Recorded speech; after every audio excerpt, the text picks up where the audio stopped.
আজকের এক ভাষণে আফসোস লীগের হতাশার তালিকা কয়েকশো বেড়ে গেছে। তারা মনে করছিল এই সরকার দুর্বল হয়ে যাচ্ছে, বিচার করতে পারবে না, কিন্তু ডক্টর ইউনূস আজকে খুব পরিষ্কার করে বলেছেন প্রতিটি হত্যাকাণ্ডের বিচার হবে এবং শেখ হাসিনাকে ফিরিয়ে আনার উদ্যোগ নেওয়া হবে। ইন্টারপোলে রেড অ্যালার্ট জারি করা হয়েছে, সে এখন দাগি আসামি। এয়ারপোর্ট দিয়ে এক জায়গা থেকে আরেক জায়গায় যেতে নিলে তাকে গ্রেপ্তার করা হবে। ভারত ছেড়ে সে কোথাও যেতে পারবে না। এখন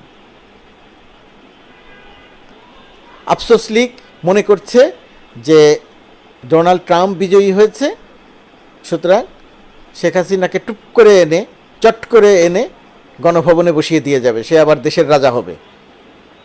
এই আশা করার কোনো কারণ নাই। আপনাদের হতাশার তালিকা, আফসোস লীগের তালিকা শুধু বাড়বে। এখন এই সরকার আছে, এই সরকার থাকবে।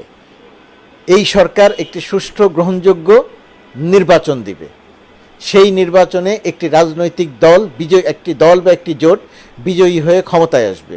সেই দল বা জোট কোনোভাবেই আওয়ামী লীগ নয়, কোনোভাবেই আওয়ামী লীগ নয়। আওয়ামী লীগের শেখ হাসিনার বিচার হবে, আওয়ামী লীগের নেতাদের বিচার হবে, দল হিসেবে বিচার হবে। এক একজনের শাস্তি হবে, দৃষ্টান্তমূলক শাস্তি হবে, সর্বোচ্চ শাস্তি হবে। ১,৫০০ মানুষ হত্যাকাণ্ডের বিচার হবে, শাস্তি হবে। ৬০০ মানুষ গুম করার শাস্তি হবে। সুতরাং এই আফসোস লীগের সেই নির্বাচনে অংশ নিয়ে বিজয়ী হয়ে ক্ষমতায় আসার কোনো সম্ভাবনা নাই। নির্বাচন তো আর রাতে হবে না, নির্বাচন তো দিনে হবে। নির্বাচন তো আর পুলিশ করে দিবে না, নির্বাচনে ভোট জনগণ দিবে। নির্বাচন তো আর আমলারা করে দিবে না, নির্বাচনের ভোট জনগণ দিবে।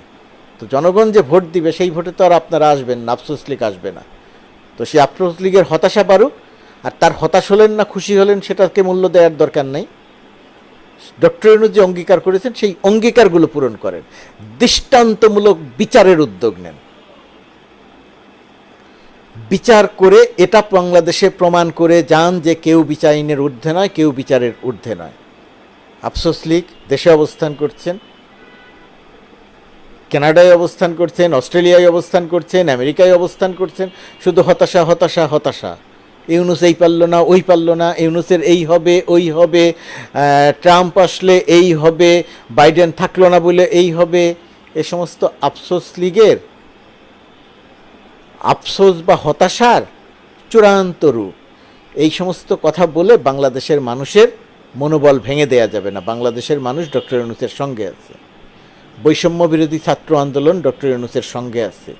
বৈষম্য বিরোধী ছাত্র আন্দোলন রাজনীতি করবে কি করবে না, রাজনৈতিক দল গঠন করবে কি করবে না, তারা নির্বাচন করবে কি করবে না, নির্বাচনে অংশ নেবে কি নেবে না, নির্বাচন তারা কয়েক মাস দেরিতে চায় না কয়েক মাস আগে চায়, সেই সিদ্ধান্তগুলো তারা নেবে। কারণ রক্ত দিয়ে তারা এদেশে গণ অভ্যুত্থান সংগঠিত করেছে। তাদের এই রক্ত দেওয়ার সঙ্গে কৃষক, শ্রমিক, রিক্সা চালক, রাজনৈতিক দলের নেতাকর্মী সবাই এসে একত্রিত হয়েছিল, যার পরিণতিতে শেখ হাসিনা পালিয়ে গেছে, আওয়ামী লীগ সরকারের পতন ঘটেছে, ফ্যাসিস্ট শেখ হাসিনা সরকারের পতন ঘটেছে। আমার বা আপনার কথায় শেখ হাসিনা সরকারের পতন ঘটেনি। মানুষ রাস্তার নামার ক্ষেত্রে হয়তো কথার একটা ভূমিকা ছিল, বিষয়টা ভুলে গেলে চলবে না। আপনি দেশে থেকে কথা বলছেন, আরেকজন দেশের বাইরে থেকে কথা বলছে। দেশে থেকে যিনি কথা বলছেন তার বিপদ বহু বহু বহু গুণ বেশি ছিল। দেশের বাইরে থেকে যিনি কথা বলছেন তার কথা মোটেই গুরুত্বহীন নয়, তিনি খুবই গুরুত্বপূর্ণ। তার কথা খুবই গুরুত্বপূর্ণ। তাকে অবশ্যই সম্মান জানাতে হবে, শ্রদ্ধা জানাতে হবে, তাকে অবশ্যই মূল্যায়ন করতে হবে। তাকে নিয়ে তুচ্ছতাচ্ছিল্য করা যাবে না। একই রকমভাবে দেশে থেকে যারা কাজ করেছেন তাদেরকে নিয়েও তুচ্ছতাচ্ছিল্য করা যাবে না। আজকের এক ভাষণে আফসোস